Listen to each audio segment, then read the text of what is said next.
योगी बाबा के घर में गोरखपुर में हम लोग 22 प्रतिज्ञाएं लेंगे और 50,000 लोगों को दीक्षा देंगे।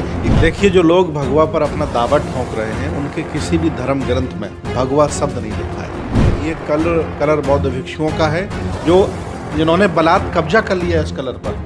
वो इस समय झगड़ा कर रहे हैं और देश को बांटने का काम कर रहे हैं। मैं इसके खिलाफ हूँ। दीपिका पादुकोण ब्राह्मण है, शाहरुख खान पठान है। SC OBC के लोगों को मेरी सलाह है कि इसके चक्कर में ना पड़ें। ये आपस में दोनों रिश्तेदार हैं। कई ब्राह्मणों की बेटियां पठानों के यहाँ हैं, कई पठानों की बेटियां ब्राह्मणों के यहाँ।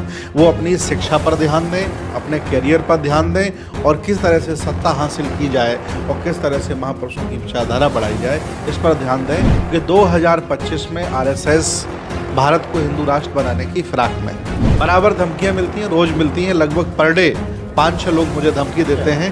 देखिए, भाजपा तो चाह ही रही कि बुद्ध को आप पूजने लगें, अंबेडकर को आप पूजने लगें, कबीर को पुजवा दिया, रविदास साहब को पुजवा दिया, लेकिन हम पूजने वाले लोग नहीं हैं।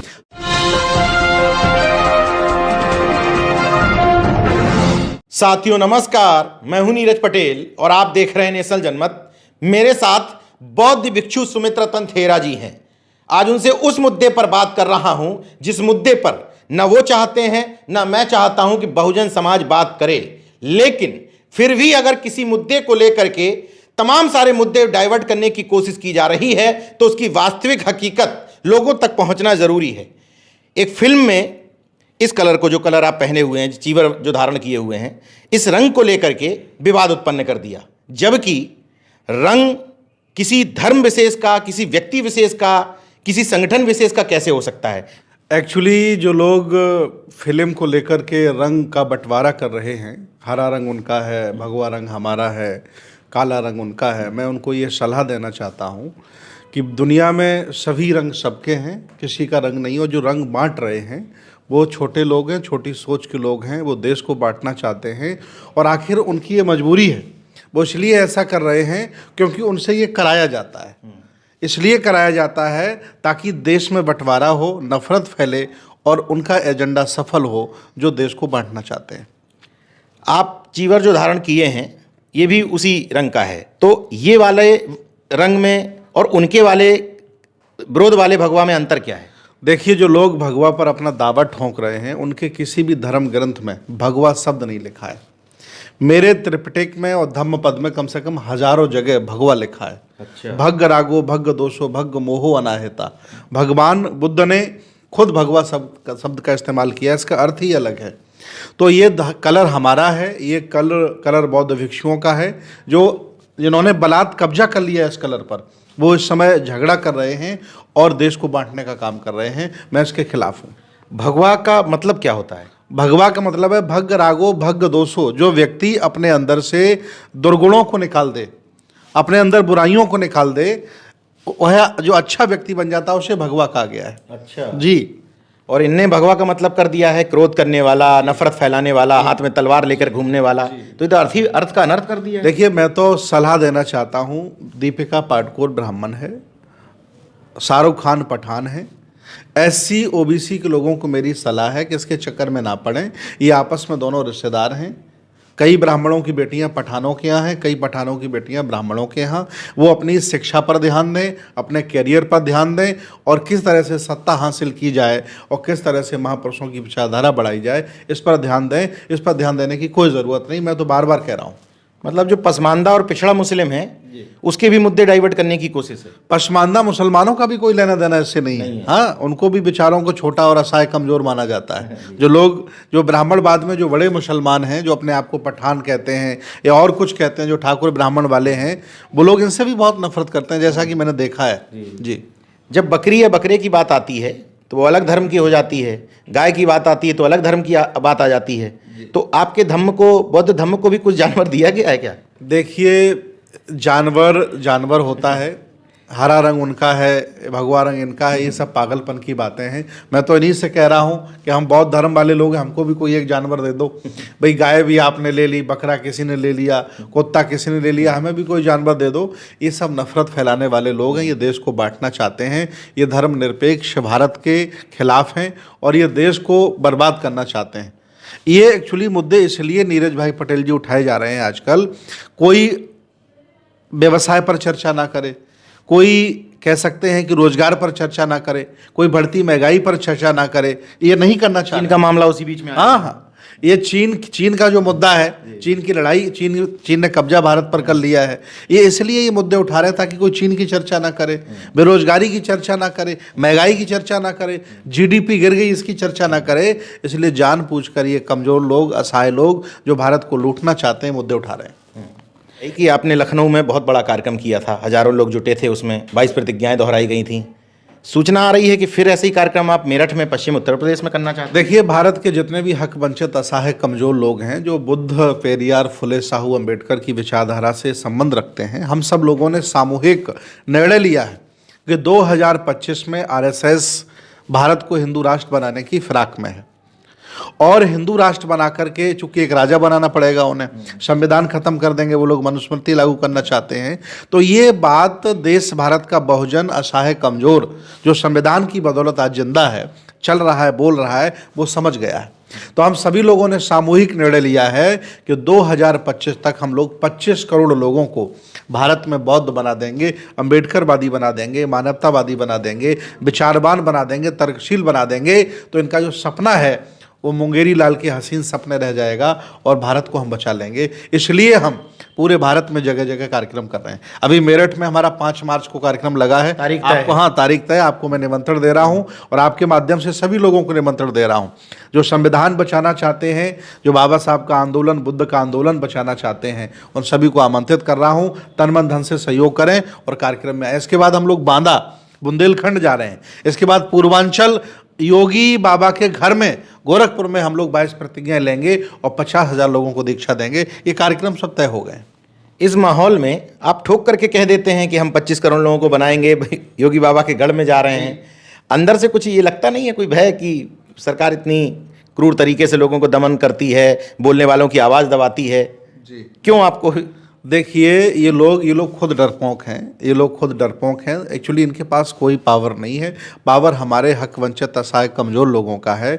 हम इनको समझा नहीं पा रहे हैं। आधी आबादी ओबीसी, जिस दिन हम समझा लेंगे कि दोस्त दुश्मन कौन है आपका, तो ये धरे के धरे रह जाएंगे। इतनी बड़ी आबादी हमारी अनुसूचित जाति की, जनजाति की, अगर इनको हम समझा लेंगे तो वही हमारा काम चल रहा है। ये चुल्लूबल लोगों से कौन डरना, हम नहीं डरते हैं कभी इनसे। और जब भगवान बुद्ध के हम अनुयायी हो गए हैं, चीबर को हमने अपना कफन बना लिया है, निकल पड़े हैं, सत्य के मार्ग पर हैं, किसी के साथ अन्याय नहीं कर रहे हैं, किसी की हकमारी नहीं कर रहे हैं, अपने हकों की रक्षा करने के लिए लग रहे हैं। और एज ए बौद्ध भिक्षु पूरे देश को जगा रहे हैं, बुद्ध की संस्कृति से परिचित करा रहे हैं। कोई डरने की बात नहीं है। धमकियां तो मिलती होंगी? बराबर धमकियां मिलती हैं, रोज मिलती हैं। लगभग पर डे 5-6 लोग मुझे धमकी देते हैं। डायरेक्ट कहते हैं भीम टे सुधर जा, पहला शब्द उनका होता है। दूसरा बोलते हैं मुसलमान हो गया है, भगवा कपड़े पहन करके तू मुल्ला हो गया है। इस तरह की गालियां देते हैं और कहते हैं तुझे मार डालेंगे, तुझे काट डालेंगे। मैंने कहा कभी सामने आके दिखाओ, आंखें नहीं मिला पाओगे मारने काटने की बात करने वाले। तो इस तरह से हम लोग डरते नहीं और लगातार काम कर रहे हैं। अच्छा, एक बात से आप सहमत हैं कि 22 प्रतिज्ञाएं सही जगह चोट करती हैं? क्योंकि अगर बुद्ध को पूजने के सिस्टम में ले जाएं तो मुझे लगता है कि आरएसएस बीजेपी को पूजने वाली पद्धति से दिक्कत नहीं है। देखिए, भाजपा तो चाह ही रही कि बुद्ध को आप पूजने लगे, अंबेडकर को आप पूजने लगे, कबीर को पुजवा दिया, रविदास साहब को पुजवा दिया, लेकिन हम पूजने वाले लोग नहीं हैं। हम लोग उनके विचारों को अमल करके और उस जैसा बनने वाले लोग हैं और व्यवस्था परिवर्तन की बात करने वाले हैं। सत्ता परिवर्तन की लड़ाई जो लड़ रहे हैं वो लड़ते रहें। मैं तो उस व्यक्ति के साथ हमेशा खड़ा हूं जो व्यवस्था परिवर्तन की लड़ाई लड़ रहा है और मेरा आंदोलन ही वही है। और मैं आह्वान करता हूं सब लोगों से, आओ हम लोग मिलकर के इस अभियान को चलाते हैं। अच्छा, मैं समझना चाहता हूं, कई लोग मुझे फ़ोन करते हैं कि आप धम्म क्या मानते हैं? एक धम्म हुआ कि मैं धम्म का प्रचार करता हूं, गली गली घूमता हूं, और एक धम्म ये हुआ कि मैं लोगों के जीवन को परिवर्तित करने के लिए काम करता हूं। तो धम्म का क्या रूप देखते हैं आप? धर्म न हिंदू बौद्ध है, धर्म न मुस्लिम जैन, धर्म चित्त की शुद्धता, धर्म शांति सुख चैन। भगवान बुद्ध ने जो मार्ग दिया है वो एक सिद्धांत है, वो एक मार्ग है। सेम लाइक ऐसे एक प्यासे व्यक्ति के सामने भरा हुआ पानी का गिलास रख दिया जाए और उस पानी के गिलास की तारीफ की जाए, तारीफ पे तारीफ की जाए, लेकिन उस व्यक्ति की प्यास नहीं बुझती है जब तक वह व्यक्ति उस गिलास को उठा करके पानी नहीं पीता है। तो वैसे ही बुद्ध का मार्ग है, इसे अमल में लाया जाए, इस पर चला जाए और सही मायने में एक सिद्धांत है। ये कोई मजहब नहीं है कि किसी को नीचा दिखाया जाए, एक अच्छा से गुट बनाया जाए, एक कबीला बनाया जाए और उस पर हुकूमत की जाए या सामने वाले को नीचा दिखाया जाए। ऐसा कुछ नहीं है। बुद्ध एक मार्ग है, उस पर हम स्वयं अमल में लाते हैं और लोगों को इस बारे में बताते हैं और लोग जुड़ते चले जा रहे हैं। जब तथागत को आप भगवान कहते हैं तो तमाम लोगों के कमेंट आते हैं। इस वीडियो के बाद भी निश्चित तौर पर तमाम लोग कमेंट करेंगे कि वो तो खुद भगवान कह रहे हैं, तो वो भगवान ईश्वर में अंतर क्या है? देखिए, भगवान पाली का शब्द है, ये किसी भी इनके ग्रंथों में नहीं मिलेगा। इनकी हर जगह ईश्वर लिखा मिलेगा इनके ग्रंथों में।